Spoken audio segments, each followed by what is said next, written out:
আপনারা তো সেলাই ভিডিও অনেকেরই দেখেন, অনেকেই সেলাই করে, কিন্তু সবার যে খারাপ হয় আর সবার যে ভালো হয় সেলাই সেটা কিন্তু ঠিক না। কারো কাজের ফিনিশিং সুন্দর, কাজের কোয়ালিটি সুন্দর, কারো দেখা গেল চেষ্টা করতেছে আরও সুন্দর হবে এভাবেই। এখন একটা পারফেক্ট হাতের কাজের তৈরি কোনো কিছু করতে গেলে সেটা কিন্তু হাতের কাজের ফিনিশিংটাও সুন্দর রাখতে হবে, তা না হলে কখনোই দেখতে ভালো লাগবে না। শুধু সুতা কালার ম্যাচিং তারপর সেলাই করলেই হয়ে যাবে না, এখানে সুন্দর করে নিখুঁতভাবে হাতের কাজটা করতে হবে, সেদিকেও সবার খেয়াল রাখতে হবে। আসসালামু আলাইকুম, welcome back to my channel KD embroidery. কেমন আছেন আপনারা সবাই? আশা করি ভালো আছেন, আমিও আলহামদুলিল্লাহ ভালো আছি। যে যেখান থেকে আমার ভিডিওটি দেখছেন সবাইকে আন্তরিকভাবে অভিনন্দন জানাচ্ছি। যারা আমার ভিডিওটি ইউটিউব চ্যানেল থেকে দেখছেন সবাইকে চ্যানেলটি সাবস্ক্রাইব করে বেল বাটনে ক্লিক করে আসতে আমি অনুরোধ করব। তাতে আমি যখন কোনো নতুন ভিডিও আপলোড দেব সাথে সাথে আপনারা নোটিফিকেশন পেয়ে যাবেন। আমি প্রতিদিনই কিছু না কিছু শিক্ষণীয় একটা গল্প শেয়ার করি, সেই গল্পটা আজকেরও একটা শিক্ষণীয় গল্প শেয়ার করব, সেটা আপনারা শুনতে থাকুন এবং সম্পূর্ণ শুনে আপনাদের মূল্যবান মতামতটি জানিয়ে যাবেন। তাহলে এবার শুনুন। আমাদের চারপাশে প্রচুর মানুষের সাথে দেখা হবে, অনেক ভিড় ঠেলে এগোতে হবে, অনেক রকম কথা কানে আসবে। শুধু আপনাকে যেটা করতে হবে সেটা হলো ইগনোর। জীবনে কিছু মানুষ আবর্জনা ছড়াতে আসবে, তাদেরকে আগাছার মতো উপড়ে ফেলে দিতে হবে। লাইফে আপনার বাউন্ডারি আপনাকেই সেট করতে হবে। নেগেটিভিটি যেখানে দেখবেন স্টান্ট, সেখানে থেকে দূরে নিজেকে সরিয়ে নেবেন।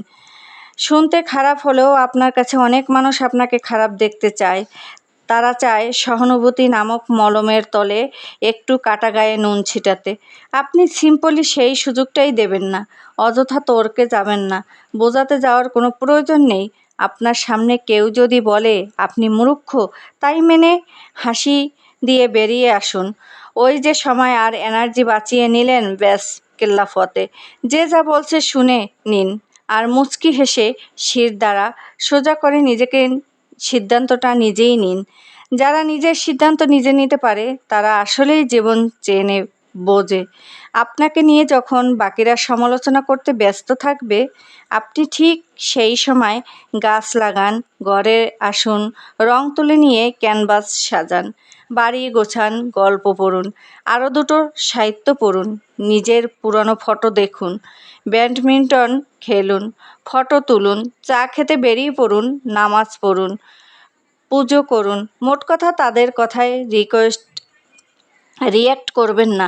যা বলছে বলুক, আপনার কানে এলে ফেলে দিন। দিন শেষে আপনি জানেন আপনি কি, কেমন, আর এটাও জানেন যারা বলছে তারা আপনার কাছে জাস্ট ম্যাটার করে না, ঠিক এইটাই। একটা বাউন্ডারি সেট করুন। একদম যার বুকে মিশে আপনি শ্বাস নেবেন, তার সামনে আপনি আয়নার মতো দাঁড়াতে স্বাচ্ছন্দ্য বোধ করেন, ঠিক তাদের কাছেই ওপেন আপ হন, তাদের কাছেই এক্সপ্লেন করুন, তাদের কাছেই যুক্তি শিখুন। কারণ হয়তো সে আপনাকে খারাপ দেখতে চাইবে না। বাদবাকি দুনিয়ার মালাগুড়া করে ঝেড়ে ফেলে দিন।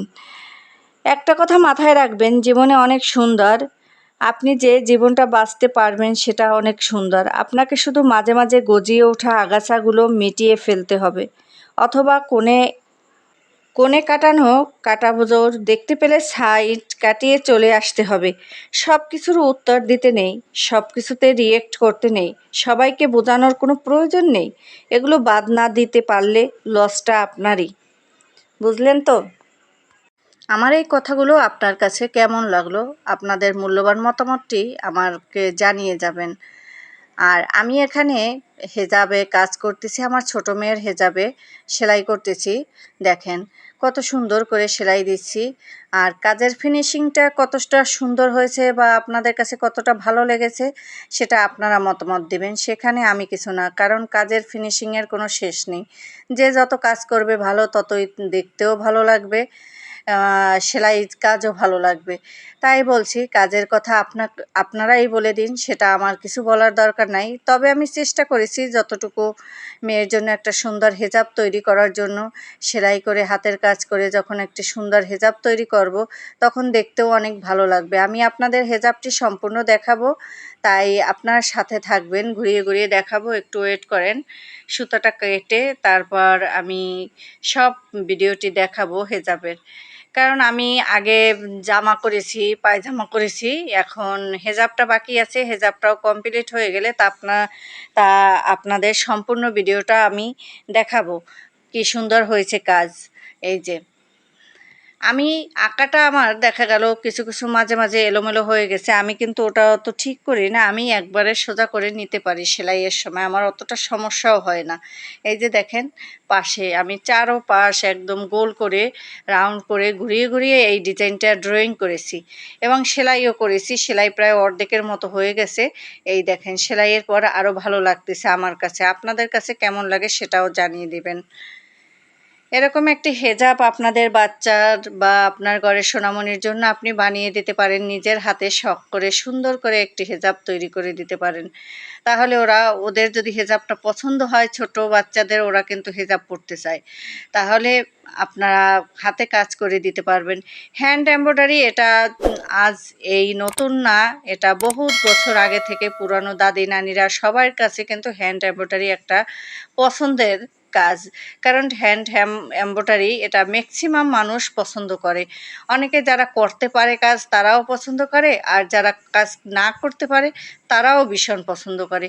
সেই জন্য বলছি হ্যান্ড এমব্রয়ডারি কোনো কিছু দেখলে আমার তো নিজের মাথা ঠিক থাকে না, আমি নিজে করি তারপরও। আর অনেকে আছে যারা নিজেরা পারে না, দেখলে খুব না করে, আমি যদি করতে পারতাম তাহলে কত সুন্দর হতো, কত মানুষকে বলে একটু সেলাই করে দিবা, এরকম বহুত মানুষ আছে।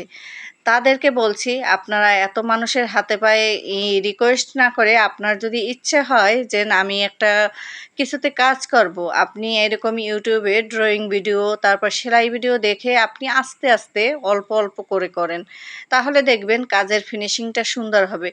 নতুন কেউ সেলাই শিখতে চাইলে সেটা আস্তে আস্তে ধীরে ধীরে করবেন, কারণ দ্রুত করবেন না। দ্রুত করতে গেলে প্রথমত সেলাইটা একটু খারাপ হতে পারে, একটু দেখতে অসুন্দর হতে পারে। যখন আপনি সময় নিয়ে ধৈর্য সহকারে কাজটা করবেন, দেখবেন অটোমেটিকলি কাজটা দেখতেও সুন্দর। এই আমার কাজগুলো হয়ে গেছে, দেখেন আমার সেলাইয়ের কীরকম হয়েছে, সেলাইটা কাজের ফিনিশিংটা কতটা ভালো হয়েছে সেটা একটু কাছ থেকে দেখেন। এভাবে জামা পায়জামা ওড়নায় আমি তো এই ডিজাইন ড্রয়িং করছি, আপনারা অন্য ডিজাইনও ড্রয়িং করে নিতে পারেন, যে যার পছন্দ মতো ড্রয়িং করতে পারেন। তারপর ছোট ছোট ফুল দিতে পারেন, সেটাও ভালো লাগে। আমি একটু সহজ করে ফেলছি, যেমন এই ক্রস সেলাই যেটা এইটা দিয়েছি, কারণ এইটা তাড়াতাড়ি হয়ে যায় সেলাইটা, সেই জন্য এইটা দিয়েছি। আমার অত সময় নাই সেলাই করার, ধৈর্য এনার্জি এখন অনেকটা আগের চেয়ে কমে গেছে, তাই বেশি কঠিন কাজ সহজে নিই না। অনেক বড় কাজ যখন হয় তখন আমি অল্পের ভিতর যে কাজগুলো শেষ হয় সেগুলোই করি, কারণ এখন আর আমি আগের মতো সেই করতে ধৈর্য ধরে না। আমি ছোটোখাটো কাজ থাকবে, সুন্দর থাকবে, সেটাই ভালো লাগে। সবাই ভালো থাকবে।